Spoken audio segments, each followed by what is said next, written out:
are the two cuts. very strong guesses. Oh, handshake picked the shrines. Okay. They want to Oh, bring it back to the so shrines. we've heard from our good old fashioned Argy.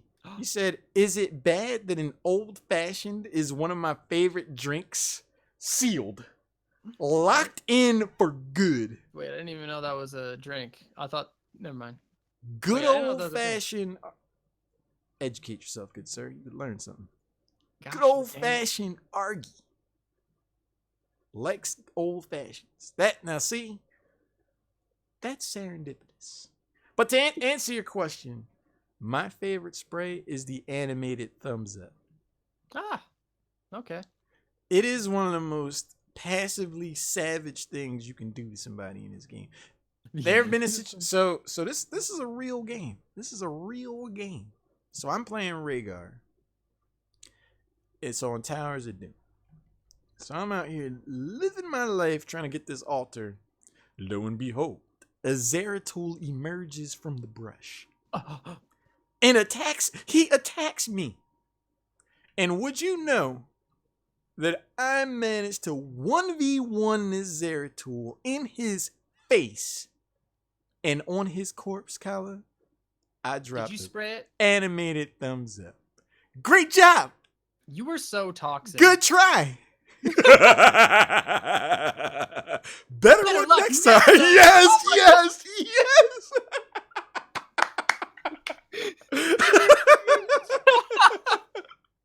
Confirmed. Oh my Clip gosh. that. Bromance is real. That locks Oh it my in. gosh. Hello, Kalamalka. Holy. That locked it in right there. That's the Kaloran curse, baby. Kaloran curse. Right? Better luck next time, buddy. Dude, it was like it's just the greatest thing. Wait, I need that now. Someone whiffs a storm bolt. Drop that animated thumbs up. Oh my gosh. Someone throws that Sophia smash and it airballs. Drop that animated thumbs up. Wait, It's just too good. It's too good. It's too good. Okay, hold up. I'm going in. I'm buying it right now, dude. I have to. I have to now. Animated. Where's the thumbs up? Uh-huh. There it is. It's only 100 upside down triangles? Nice. It's only. And then firm. I gotta update the thing. All right, firm handshakes on the left. Casters, we ready? Oh, we're ready. Oh, we are ready. I'm telling you, man, it's just too good. It's just too good. If for the kid in the back, if you have not yet gotten the animated thumbs up spray, you could do worse. Crossbone spray. I don't know, man. The animated thumbs up just feels too good. Feels too good.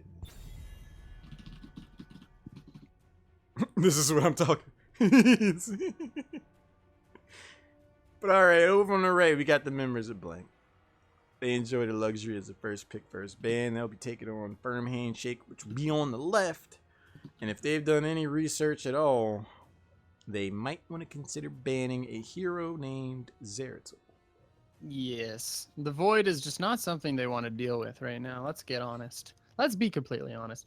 Blank, not sure how they play. I'm assuming the blanket, no pun intended anywhere, firm handshake ban of Ariel, I'm assuming, right? Especially on this map. Yeah. I'm looking back at the video, the better luck next time. Just, dude, That was so good. I love casting with you, man. Yes. That was too fun. This is too much fun. So Blank having a look at that Dahaka, strong hero on the shrines. So they're taking away one of the globals. We'll see if we just get, like I said, that Ariel ban again. They would be consistent. Right? There we go. Steady steady with their handshake as it is firm. We see Ariel get banned out yet again. They just don't want to deal with Crystal Aegis. They don't want to deal with Hope Generation. Gul'dan? Is it Gul'dan? Is it Greymane? I feel like Blank have a strong concept of the meta right now, just because they've got a lot of smart players. So what do they look at on Infernal Shrines? I would honestly be surprised if it was something other than Gul'dan, but we will have to see. I mean, we saw what Gul'dan can do. A well-timed Horrify can interrupt the Thinking sound energy. barrier on Lucio with his first pick. So they do go with the Lucio. That opens up such a strong draft for Firm Handshake. They're guaranteed going Malf Gul'dan. Guaranteed every time. I roll this situation 100 times, 92 times they go Gul'dan, Malfurion. I would agree. I mean, that's a ton of synergy. You know, you set yourself up with a lot of wave clear. You can steal away those defenders. Horrifies a road. Get the well-timed root. You call someone to the carpet with the root. It's a lot of damage. The only thing is Lucio is a bit of a soft counter because of the passive healing into passive damage from the Gul'dan, but the shrine control makes that little bit of a, I guess, communication between those two heroes completely irrelevant because Gul'dan's just insane on this map. Yeah, I mean they're taking every second to really Or is it think the about this. Zeratul? Like, Zeratul's up, right? Like, Mouth, Zeratul, Gul'dan, any of those three wouldn't be too shabby. But you know, D. Steve's false dead. Some of his flies were questionable. yeah. But I can see why you'd prioritize false dad for him.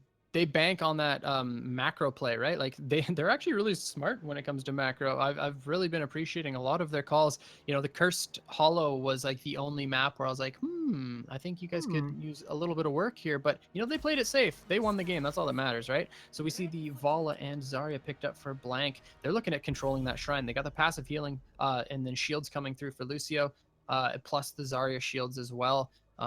So I would expect to see a Varian ban from blank, perhaps a ban targeted on a warrior here for Firm Handshake, maybe the Arthas.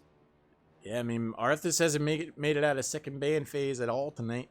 Yeah. He's a very strong hero, especially on this map. The Zarya pick definitely raises the brow of Gul'dan, as bushy as it is, because anytime he steps forward and commits to that team fight during a shrine phase, that expulsion zone can lock him in behind, and he's like, oh, guess I'm here now. Absolutely. Yeah, but I'm pretty sure it's either that or the Anubarak, but yeah, the Arthas does come out. I think that's a really heads-up ban. Aside from the Ariel, I think that's like a perfect ban response. Oh, they actually go with the Zeratul. Okay. They do ban out the Zeratul. So they played a game of chicken with Firm Handshake. They were like, all right, you're going to prioritize Zeratul that early? Because if you take him in a 1-2, then you can get him. But if he's not making it out of that second ban phase, and I understand. So, I would actually be picking up the Anubarak here. I know he doesn't, control the shrine super well, but you have Gul'dan. It doesn't really matter. But imagine the Anubarak plus the Zarya into a Gul'dan. Like, that's going to be so much dive potential. I think that would actually be super strong. And, of course, the Anubarak gains value against any ability heroes because of his level 1 talent, which is usually the go-to. Anubarak would be really good here, but they actually go with the Varian. Okay, Varian is also super smart, obviously. That was the one that we talked about. Well, I thought it was going to get banned. Yeah. But Varian is excellent into the shields from Zarya and Lucio. So I was expecting double warrior though. So maybe they might probably just go with the Leoric again because of the warrior emphasis for blank, because obviously they have the Zarya. So we'll have to see. Yeah, they definitely need another warrior, but as someone that plays a lot of Varian, your eyes light up when you see the comp you're up against. You're up against Lucio and Zarya, two heroes that auto attack at like a near rapid, like constant pace. You're gonna get so much value out of Overpower. Varian could take taunt and still get the most hero damage if he's played properly. He's going to go off. The secondary support Lili with the Anubarak. This is one of those situations, Kylo, where Warbringer is not out of the question. So if they decided to go Anubarak Lili, why didn't they just ban the Varian then? Because isn't that like all of the kill pressure? I think the Varian ban would have been better than Zeratul in this case if they decided to go double warrior. I think it might have been, but sometimes you ban for the meta, and sometimes you ban for your opponent. And I think the decision that they made was, we'd rather give you Varian than give you Zeratul. True. Very true. Last pickup, I'm assuming we're going to see the Leoric. Could. Whoa, okay. Hello. So Or they want a snowball. They look at the draft from blank. They're like, no, you guys are not getting the late game that you want. We want this Kerrigan. Or they're looking at, getting a late game team fight because Kerrigan's strong there too. But man, Kerrigan is so strong on these shrines. They have so much control on the shrines, but it's into blank, which, double support plus shields. Like blank is a very, and I hate to say this, but very low skill composition, but that's not a bad thing. Like that's a very low variance composition. So I think blank actually takes it on this one. yeah, I mean, I agree. Like as far as it's not necessarily that it's low skill. It's more just like it's easy to get maximum value out of those heroes. Like Yes. all Lucy has to do is stand near somebody. Like Lily hits Q and the heal's gonna go out. She gets close enough, hits E, the blinds are gonna go out. Yeah. So it's definitely gonna be easier to capitalize. Whereas you take Kerrigan, like Firm Handshake just said, like, well, what if we go full YOLO? Like this is gonna be very exciting to see. Game one in this best of three, week three, Tempo Storm Heroes Hype Finals. On the left, we got Firm Handshake. Vestige is on Varian. Levels is on Kerrigan. D Steve is playing Falstad. Kobe 21 on Mouth. Necromongers is gonna be on Goldman. And on the right in red is Team Blank. We got Heyo on the Lucio. We got Dr. Frost heading it up on that Zarya. We've got Grizz playing the Anubarak, Ball and Beast playing the Lily, and Araragi on the Lily, and Ball and Beast on the Vala. Oh, debated. Levels is left the game. Some technical issues. Sorry. Hopefully we're back sooner rather than later. He DC'd. I'll bring y'all back to the fronts of our faces while we get everything squared away there. Some technical issues to sort out. Looking at the prize pool, we're up to 1104. So I put in my $10. The good our very own good old fashioned Argy said he'll be putting this in afterwards. But if you haven't put in the code Tempo HH on the Matcherino site, adds $1 to the prize pool if you haven't done so already. Would very much appreciate it. Let's see here. Looks like he should be back here momentarily. So who do you think has a stronger early game here? Okay, I think that it's really hard to say, like, because I'm so not familiar with the like the power spikes of double support. It's pretty much strong throughout the entire game. I think that shrine control early, it really depends on how well Firm Handshake are going to be able to position up, how well they deal with the laning phase. Because if they're able to get into a position where Gul'dan and Kerrigan can pretty much safely clear the defenders while, Varian is pushing up, but Varian doesn't have a lot of strength early game, right? Like, I don't see that situation happening, but that is the only situation where I think they'll be able to actually contest. Aside from that, we're just going to see Blank literally just walk up onto the shrine. However, we saw a little bit of a I wouldn't call it a misplay, but a misstep. I think that Feel the Heat definitely should have been the talent picked up for Zarya because of the amount of damage she's able to do on the shrines. But instead, she ended up going with Demolitions Expert to try to get extra damage onto the backline. Yeah, they're definitely prioritizing the back line over the Kerrigan that stands to be in their face with that talent choice. I think the answer to that question comes down to levels. I mean, like you see this count. You see what you're up against. You have the last pick, and you're like, "Hey guys, let's lock in Carrion." Like with that, levels just said, "Put it on me, guys. Yeah. Put the game on me." Cause the rest of the team obviously has to play, and they're all a skilled team across the board. But Kerrigan is one of those heroes where it's like, wow, that really worked, or it's that didn't work at all. Yeah. So to go to the finals, for the opening composition, you show this kind of confidence. That's one of those bold strategy cotton type of situations. Also scouting drone showing up for the Malfurion. I would have expected Moonburn probably. Scouting drone, there's not going to be a whole lot of crazy ganks showing up for blank, so I'm not sure if that was I guess the right decision, but we'll have to see if it gains them some value throughout this game. But the extra wave clear is always a boon. But maybe they see the Gul'dan, they're like, hey, we don't need that wave clear. Maybe we'd rather have vision of the the Vala or some of the backline targets of blank during these shrine phases. Well, I think the scouting drone decision, to me, Kala says two things. One, they'd rather have knowledge of the enemy team's position when they're going for siege camps and stuff like that. They put the drone down in a bush or in rotation, and it helps them take the team fight on their terms. Yeah, true. But it also says, like, hey, we got Kerrigan in our comp. We want the team fight to be over within 20 seconds. Yeah. Like we don't want we shouldn't need the shorter innervate cooldown, because we should have gotten a takedown in the first 5 to 10 seconds with Kerrigan. And if we are in a situation where it's like, man, we really wish we had, innervate up again, they've kind of lost that team fight for what their composition does.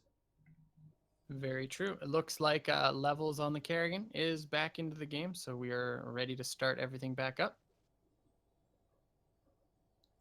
Oh, that's up.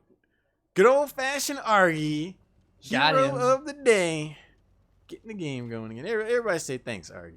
Argy just saved the day. Thanks, Argy. Thanks, Argy. We see Vestige hanging around a corner. One of those scouting drones does go out. Poke action. Zarya's been going fishing for a while with these grenades. Hadn't found anybody yet. Totally. Continues to do it. Finally finds Vestige. So, Firm Handshake are putting all of their ducks in a row all of their eggs in one basket, I guess is the better term, in this Kerrigan. They want this Kerrigan to carry the game. And we're just going to see if they manage to have it happen. They put Kerrigan actually into the top lane. They're not looking for the ganks. So this is an interesting way of playing Kerrigan. This is the exact inverse of the strategy we've seen Firm Handshake use all night. Before, they'd have everyone go out to a lane right at the beginning and then start looking for ganks. They definitely got value of that on Cursed Hollow, but now they send their gank hero to solo lane. So I guess Kerrigan show top and then rotates back down. The combination does miss this go around. Grizz is at half health, gets poked down by D. Steves, who's gone season marksman. So we might not see that boomerang mage stat set up again. So Dr. Frost not able to step up a whole lot and gain value off of his shields. We've seen Zarya sit at 0 energy. Both these teams just kind of trading back in the 4v4. But Blank is able to heal up a lot of the damage taken because of the passive healing from Lucio. Yeah, I mean, it feels like both of these teams are just playing the map right now. They're not going to overextend or anything. Showing some respect for what they're looking at on the other side of the map. Waiting for their moment. Get their level 4s, get positioned properly, and then take a run at each other. I like this sign of respect from both teams. Yeah, I think that's totally right. Firm Handshake just want that level 4 on a shrine with the Kerrigan. And I think Lily particularly wants level 4, because I would imagine we'd see Mass Vortex level 4. That's 4 blinds that go out that prioritize heroes. Anytime we see Kerrigan jumps in, that blind goes out. That's a lot of time to turn things around. And that's the talent we do see picked up. And also punishment for Vala, so I like that. Again, we saw the auto attack talent at 1, and now 4 the multi-shot. Kerrigan combo goes in on Zarya as the personal shield right afterwards. Grizz has been poked down. The ally shield should be back in time if the members of Firm Handshake try to go in. Grizz dives in deep. You see the shield wall talent pick up. Kerrigan combination count does go down. That's going to be down for a second or two. I heard the stun go out. Both of these teams just poking right now. This is anybody's game as far as this Punisher. And this is the difficulty that I was highlighting. Like, a Blank are just able to sit on this shrine, and there's not a whole lot that Firm Handshake can do. Actually, Varian does get engaged on by the Anubarak, but not enough damage there to finish it off. The full the full energy Zarya is pumping out so much damage with her Qs. Grizz has been making a real difference in these team fights as well. These double stuns have been really setting things up for his team. Ball and B steps forward, gets the shield. Vestige tries to get some kind of counter aggression. The first Punisher, though, after all the poking, no takedowns. Arcane Punisher snapped up by Blank. So Firm Handshake didn't lose that one. Didn't lose any heroes. Of course, they lost the Punisher, but they might just be looking at some later team fights. The strength of Blank does come in this early game, I think. Like, if they're not able to get any kills from Firm Handshake, like if they're not able to get any picks, which of course they didn't get there, then the worst thing that can come out of that is if they die off of their engagements, and they didn't do that. So excellent job by Firm Handshake. Now they're probably just going to look to 3-soak these lanes, and now they're down about almost a full level in this one. Looks like actually they're going to look to jump on Ball and B's face, but that 2.5 support setup is going to be the jebaited necessary to get the first takedown. Kerrigan get blown up, protected. Vest is trying to back out of there. Dr. Frost looking to apply pressure. Grizz with the body blocks. 4 days. That's a huge body to walk around. Beetle sets up another takedown.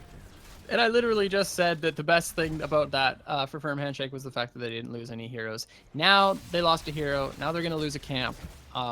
Caloric So curse. it looks, yeah, exactly. It looks grim for a Kerrigan comp when stuff like that happens. I mean, I like the idea. Like, you know, we've seen them get a lot of value in other games tonight where they jump out outside of objectives at downtime. A nice double combination with no follow-up whatsoever and so much sustain. Pretty much wasted mana by the end of it. But I like that idea. They got so close to getting that takedown on Ball and Beast, but Lucio's constant healing just was like, well, you just overextended. You didn't get the takedown, so now you die. Yeah, and level 7's coming in for both teams at this point. Again, the Arsenal for Vala, so I like the change up there. Pretty much full damage build is probably going to show up for the Zarya because, you know, they've got she has the double support to support her. So Subterranean Shield for the Nubarak and Cleanse for Lily as well. Full tank, or sorry, full block build there for the Varian. And then we see the Boomerang for Falstad. Excellent job. I'm looking at Hunger for Power at level 7 for Gul'dan. I mean, that is shooting dice for real. And then look at the like Echoed Corruption on this map. Like, they need these kills. They're banking on getting kills with Kerrigan. They want to maximize the damage from Corruption onto a single target, plus that talent at level 7 allows them to do a little bit more damage on Gul'dan. So they're banking on this composition. Very linear style of comp and very linear talents that they've chosen. They believe in themselves. I mean, they got to. They're going up against so much sustain, and they're looking for kills like that. Ball and B steps forward. D-Steve's seen better days as well. The war for the siege camp is ultimately won, though, by the members of Firm Handshake. Hey, who gets the boot? Backs the heck on out of there afterwards. No heroics just yet for either team. Full level away. And a level lead for Blank. I feel like Firm Handshake need to make something happen. Yeah, exactly. Good call of Blank to just kind of like disengage from that bottom side. They had pressure mid. They're just looking to de-push. They want their level 10, and they're actually looking for the 4th. So excellent call. They don't want to fight Firm Handshake whatsoever. But the position, in the rotation mid by Firm Handshake, they see that everybody on Blank is contesting bottom. And they said, fine, whatever. We're just going to take both of your towers on the mid lane then, if they manage to get both. But nice job. I get the idea behind the decision, but all that means is that we could see Blank show up here with their heroics before this Punisher gets clean. I mean, 35 and rising. It's close, be able to get but they won't get it. Yeah, it could have gotten rough. Yeah, but, exactly. But even so, they get the Punisher right as heroics get picked up, so they can't dare try to push in with this. So they just kind of stalled for themselves to get level 10. Exactly, which is, you know, not so bad because they lost the first Punisher, which put them into an experience deficit, plus losing the Kerrigan, right? And now basically picking up that second one allowed them to take structures mid, allowed them to take some structures top, and then 3-soak. So they basically equalized that experience differential. Slow the game down a bit, buys them time to get an even talent tiers. I like the decision making behind it. And I mean, that's the ebb and flow that can be the macro play of Heroes of the Storm. It's like, you know, just as easy as it is to argue, like, hey, they didn't get any value out of that Punisher. Actually, they kind of did because they avoided fighting down a talent tier now. Now they can't get their heroics, and now they can try to make something happen else. So I like it overall. And now Firm Handshake are going to get a pre-13 fight on the Shrine, which is what they're looking for. So, and even after 13, they're looking for those fights as well. So, like, they should be able, if they don't die a whole bunch, they'll get the pre-13 fight on even talents. They'll get the pre-16 fight on even talents, and then they'll have the Shattering Throw with Variant into the shield comp. So, things are looking much better for Firm Handshake. The only thing they really need to watch out for is Cocoon, because I would imagine we would see that on Mouth for Gul'dan.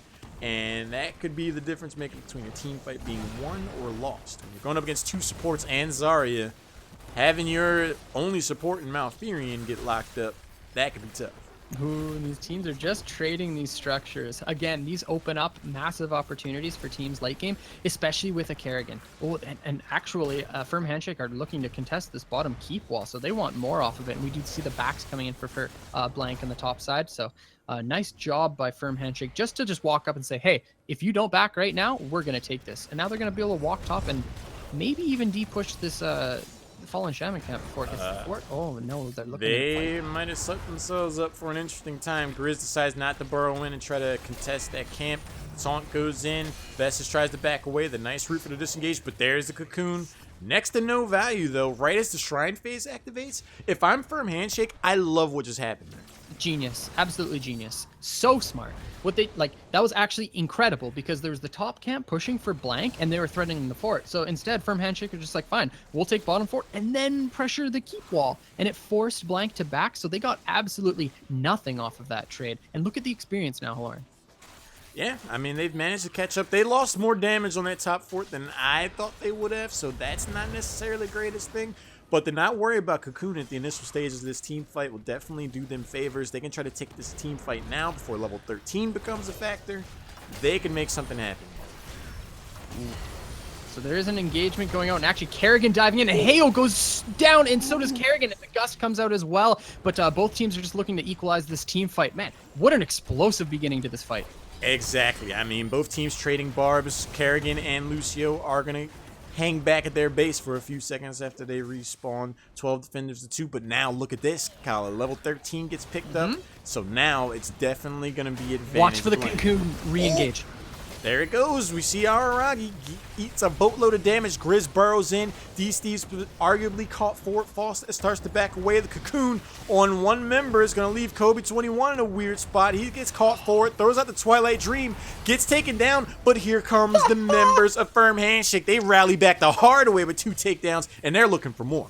See, the Twilight Dream was so fantastic. It allowed the Gul'dan to do extra damage with no shields coming through for Anubarak. This Gul'dan on the backline is just being completely ignored. Dealt so much damage. I was expecting that Cocoon re-engage, but I did not expect Firm Handshake to turn the fight like that. Yeah, Malfurion bought perfect time for his team. Like, he knew he was going down. So use the last bits of life that he had to bait members of Blank forward for that Twilight Dream, and then hope Necromongers cleans up, and that's exactly what he did. It gets them the next Punisher. Oh my gosh, now it's going to be a Punisher. Malf is on his way back top, mind you. Twilight Dream isn't available. Watch this. Watch for the engagement of Kerrigan off of the Punisher stun. If they don't trade this perfectly, like, Kerrigan's going to look to engage on this first target. Here comes... Oh, there goes the unstop. Okay.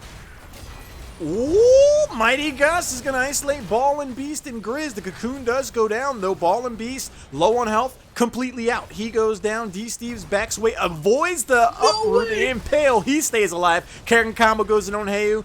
Added movement speeds can help Lucio and the bunch get out of there. Mortar Punisher. It still has 63% health after the top fort gets claimed. They're continuing to rock and roll. That Fly Gust was insane. Managed to kill the Vala and then also dodge that flippin' Q from Anubarak. That was absolutely amazing.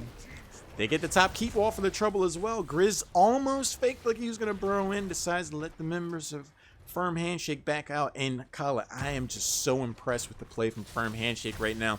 They're playing chess. I mean, they baited out that Malfurion death, traded their Malfurion death for a Punisher, a top Wait, they didn't fort, get seen and a by the top wave. keep They didn't get seen by the wave. Araragi is in a very difficult spot. Oh, but they just decided to take the campus to get the kill on the Lily. 100% dead Lily right there.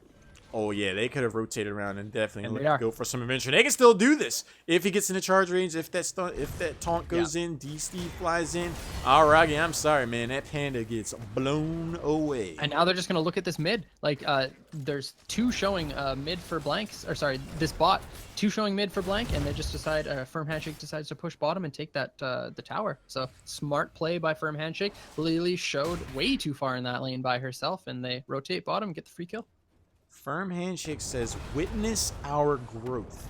The macro play that they've been able to develop over the course of this evening is nothing short of impressive. They're playing like they're making decisions 2 and 3 steps out now. It's very fun to watch. Yeah, this is actually incredible. And we have 2 lanes now for Firm Handshake with no forts available. So, you know, if we see a Punisher spawn in either top or bottom, that's going to threaten keep and potentially threaten core. It's always okay. Any Punisher that threatens keep threatens core with the Kerrigan comp. So especially with a level advantage, you know. But we will see 16 showing up for blank as the shrine's coming up. So, you know, Firm Handshake is starting to remind me of the early Dreadnought days of Tempo Storm, where it's like they sometimes struggle early game, but mid to late game, they come online and they start throwing haymakers and uppercuts. They were down a tier before, if you remember.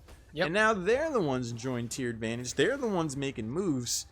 this is a strong team. And they pick up their Fallen Shaman camp just so that it can push that top lane, which is going to threaten to keep because there are no structures in the top lane available. Of course, the shrine is in the middle, which has a very low health fort, so it's pretty much basically the same condition as top or bottom. A little less favorable, but still strong. 16's coming in for both teams. We're going to expect to see a strong fight coming in from Blank. This has to be the team fight for Blank if they want to try to make something happen. With this commitment, they've got to get takedowns or else that top camp will get value in and of itself. A nice nice Mighty Gust isolates Grizz for the moment. The cleanse is there after the Kerrigan combination, and Lucio drops the beat at the perfect time. The Twilight Dream goes out. Doesn't get much value. Kerrigan's going to be the first to fall. The chase is on. Blank needed this team fight, and they're getting it. I mean, Heyo literally just changed the game for them. That sound barrier was absolutely insane. Like, that would have been a completely snowballed fight for Firm Handshake. Probably one of the best gusts I've seen in a long time, because we saw the engagement from Grizz, and then immediately just the gust completely disengaged all of the team fight potential from Blank. But then the re-engagement from Firm Handshake met like an incredible sound barrier. So excellent job by Lucio. You are exactly right, Kala. I mean, Lucio Heyo dropped the sickest mixtape of all time. Right in the middle of that team fight. Saves his team, gets the Arcane Punisher, catapults them back into this game. Arguably the best Punisher on the map will be able to make short work of this fort with the healthy crew around them. They could be potentially looking at the first keep. Yeah, exactly. 4 members of Blank are pushing this mid lane. We did see that camp that we mentioned threaten and actually get 50% of the keep on the top. Punisher super healthy, but they managed to jump it pretty well. Falstad staying bottom, threatening the keep as well. It looks like they might even just try to trade keep for keep here. Yeah, they're going for this middle keep. You see Falstad down on the bottom doing work. He'll be able to hearth back as well. This middle keep is going to get taken down. One stun goes down from the Punisher. Impale comes out from Grizz. No follow-up there just yet. It looks like Blank are happy with going for this middle keep, but I don't think they even understand what just happened to him in his bottom lane. No, like, that's such wise decision-making from Firm Handshake. They knew that they're... Actually, as we say this, the fear goes out onto 3 targets of Blank, and Grizz gets a little bit separated. The massive Twilight Dream comes out, but Kobe is caught in the middle of this fight. Grizz now taking half of his health, and here comes the Gust. Ooh, sound barrier gets used. Mighty Gust is going to displace the members of Blank for the moment. D-Steves is able to get out of there with a low health bar Malfurion. That could have been one of those double-edged swords where it's like, whoa, easy, dude. You just blew them all on me. I'm next to dead. This could have gotten real awkward. Wait, are you telling me nobody died in that engagement? I don't get it, man. I just don't get it. That's 4 heroics used and 3 heroics used. So, like, so many heroics and no kills. But yeah, the trade. Okay, so Blank won that Punisher in the mid lane, and they basically got the keep off of it. But then Firm Handshake are like, you can't end. We're just going to put Falstad bottom. Here's the power of our global. And it's keep for keep. Smart choice. And we know that the next Punisher isn't going to be mid, sorry. So Firm Handshake actually won that trade. I mean, Kyle, this is one of those games that really highlights the complexity and beauty of Heroes of the Storm at the coordinated level. What did Blank really win out of this? It's like they get the team fight, they get the Arcane Punisher, they get the middle keep, and then they look around and they're like, oh wait, we lost the keep as well, and now we're exactly even on experience, and it could very well happen that the next Punisher is going right through our core if we lose it. This is a chess match. It's not that as bad as we had anticipated, but still, absolutely right. And, a keep for keep against a global is never the right choice, because the global can always be de-pushing, right? Mm-hmm. We are going to see both these teams level 19, not too far away from 20, as the Shrine activates in the top lane.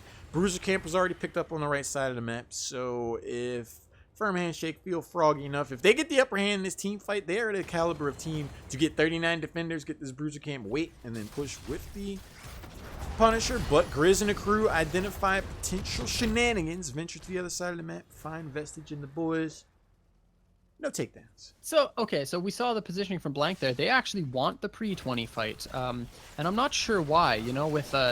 With Kung Fu Hustle for Lily, that basically guarantees strong, long fights, which is what they're looking for anyways. But yeah, they decided to try to force the pre-20, and now 20's actually coming in for Firm Handshake a little bit earlier because they decided to put their priorities, instead of looking for fights, on the lane.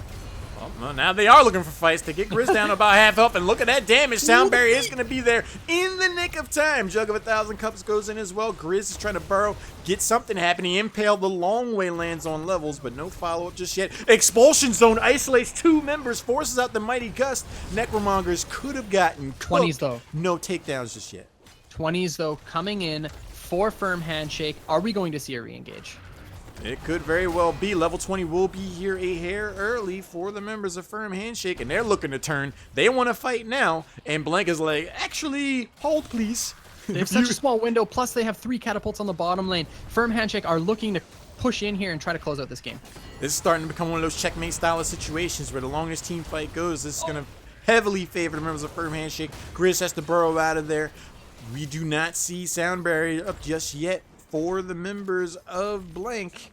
Oh my gosh, this is And now the core's under assault. Yep. This is turning into a difficult situation Both cores. for Blank. Oh, wow. Yeah, you're right. You're exactly right. The core is going to be in trouble in the mid lane as well. This team fight could very well decide the game. Punisher or not, Macaron is so low on health. The Mighty Gust saves his bacon. The shield is falling on both of these cores. The taunt goes in. Varian trying to do what he can. Juggle 1,000 Cups is back. The core. This is a Wingeds base race. Are you kidding me right now? Varian so just low fly on health. bottom. You can end. Falstead, please fly bottom. He flies back. He goes defensively. He saves his own core. If he flew over to the right, this could have been the game 1,000%. The macro decisions. Oh my gosh, this is so close. And now Blank is separated. They have Lily and both of their supports bottom. There's going to be a hard engage on top. And actually, Firm Handshake will win this. This is 5 members against 3 in this top lane. That's 1 dead. They're looking at another kill here. And they're looking at closing out the game. Meanwhile, Anubarak just grabbed the Punisher, but it doesn't even matter because they can just 5-man stack bottom. It's a 33% health core. With 2 members down, one of your main damage dealers in Val is gone. Yeah, this should definitely be the game. We see the members of Firm Handshake rotate in. They don't have to worry about this keep. Grizz gets to burrow a double knockup though. Mighty Gust levels is so low on health. Almost gets taken down. Grizz throws. Oh no, Kerrigan does manage to go down. Lucio and Lily have to play the games of their lives, and I don't think it's going to be enough. Kobe 21 could get taken down. The core's down to 11%. Oh my gosh. Everyone's hacking away. Hang on. Hang on. The core's at 5%. Vestige, can you do it? 3%. No, 3%. Oh my god. 3% core remaining, and Blank has somehow done the next to impossible. So they say they saved the game and could have turned this around. Wow. No, I can't believe that just happened. Are you kidding me? Oh my gosh. Okay, so like there's so many ways for that to go well for Firm Handshake. Honestly, they just needed to play a little bit more patiently. Instead of just taking all that core damage, just go and push the bottom. They had 3 catapults there. They just needed to clear 1 wave and they would have had all that damage. I'm sitting here in utter shock, in disbelief at what we just saw. Grizz is the MVP. He got that damage in on Kerrigan, and that changed that whole progression of the bench. Kerrigan is the cocoon was perfect. Oh yeah, I mean it bought time. It bought time for one of the biggest upsets in recent memory of Heroes Hype, and definitely of the season for the Heroes Hype Tempo Storm series. Holy cow! I just got so. That's the most hyped up I've ever been. I'm hyped. We have a series, I think. Like that game was so close. We have a series. I don't know where Firm Handshake came from. I don't think I've seen them before. But they are playing on an order of magnitude higher than I anticipated, and I know that they shaved it close. And the thing is, they could have won this game. Yep, absolutely. They had 100%. multiple win conditions there. One, I think, Falset, you just sent him bottom. Like, he could have pushed that super hard, and he had Gust available, right? And then the second part, they got a little bit too ambitious, and they walked through the keep when they could have just walked bottom and ended. D Steve is going to be that one's going to sit with him for a while. He's going to show up next week, and he's still going to be... Dude, if he flew for the core, instead of defending... we'd be talking about a very different game right now. Absolutely. The game would have been over. With you. And I'm looking in the chat. I see lulls, NA plays, fail fish, and everything else. Surprise! I'm Surprise, Chad. if someone told me it was gonna happen, I legit would not have believed it. No, that was so close. Yeah, we're seeing False just TPs in and wins, right? No, I'm sorry, Uh, my dude. I'm sorry, it doesn't sorry, happen. sorry, mate. What Yeah, is going on here, but you dude? know what? That's the wonderful thing about HOTS. Like, they don't see what we see, right? We see that play and we're like, obviously, you snap fly that false stab bottom, you win the game, right? But they're in the heat, they're juggling. Okay, what heroics do they have? You know, we have these members here. Like, what are we doing? Sort of thing. Like, the shot caller has to both A, play the game, and B, make those administrative decisions, or yeah, executive decisions that have to be extremely fast. Yeah, And they just missed that one. What an excellent game. And I think we're in for a really exciting series. yeah. I mean, if I'm firm handshake, it's like, yeah, we lost that game, but like, it's almost with an asterisk because Yeah. it's like they effectively beat themselves, right? Because like, we've been talking about their macro play, like their play has been so, like, it's just improved even tonight, even from what we've seen earlier, and like you said, Kyle, like, it's easy for us to sit here just looking at the game from, we see the vision, we see the whole game. Yeah. It's easy for us to be like, oh well, the ideal thing would have been X. When Yep. you're in the hot seat, when you're in here making these decisions, when every decision is the difference between victory and defeat, that's a lot of pressure. So, I can't fault them at all for deciding, let's go. We got to go back and save our core. I get the reasoning behind it, but I think if they look back at this game and they're like, if we had Falstaff fly over, we would have had game one. Dude, that was so intense. I can't believe we just witnessed that. I'm so stoked. Like, that was actually insane. Freaking 3%. I haven't seen one of those before, or I haven't ever got to cast one before. So, like, that was actually so exciting. Incredible game. Okay, I want to highlight Heyo's beat drop, that one team fight. Do you remember? Like, the one Oh, where, yeah. Okay, you know what I'm talking about. Like, that was oh, insane. The engage from blank went on to, it was middle shrine, right? Yeah, onto firm mm, handshake, and then we saw the gust come out, and then the re-engage from firm handshake, but then the perfect sound barrier that just won them that team fight, and that just swayed everything. Also, the resilience early game from firm handshake. They lose the first Punisher, they realize that their strengths are maybe coming a little bit later on throughout the game, and they get the team fights that they're looking for, and they just made it an even game throughout. I thought that was actually going to snowball in Blank's favor. I agree with you. I mean, that was the sickest mixtape drop. Oh, like, it was it had to be there at that moment, or Yep. else it just wasn't gonna work. Yeah, And I see folks in the chat saying, like, people threw, and I don't think that's the case. I mean, the only way that Blank wins that game is by playing perfectly. Like, Grizz had to get that impale, had to get that burrow on the Kerrigan at that exact moment. That cocoon had to go out at that exact moment. People had to respawn and do things in the order that they happened. They had to play flawlessly to save their core. Yep. And they did. Yeah, Like, I totally agree with you. I don't like. I actually disagree with the fact that firm handshake threw. I don't think they threw at all. I think they made decisions and they weren't the right decisions. But I don't think that's throwing a game. Like, throws look a lot different from that. Honestly, like, they were under pressure. They had to make a decision. They made one, and they just miscalculated. It was 3%. That's not a throw. That was just a miscalculation. That's all that was. The closest thing to, like, and it's not even a throw. It's that Kerrigan was that forward to eat that damage to begin with. Yeah.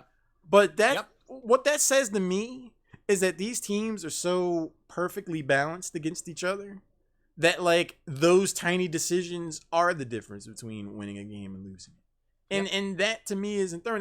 That's just two really good teams that aren't going to leave you much in the way of mistakes. Like, and in fact, like, I'm actually excited that Firm Handshake made that decision, because they're not going to make that decision again in the future. They're going to learn from that, right? Sure. Like, they're going to see that situation again someday, and they're going to be like, wait, I remember this.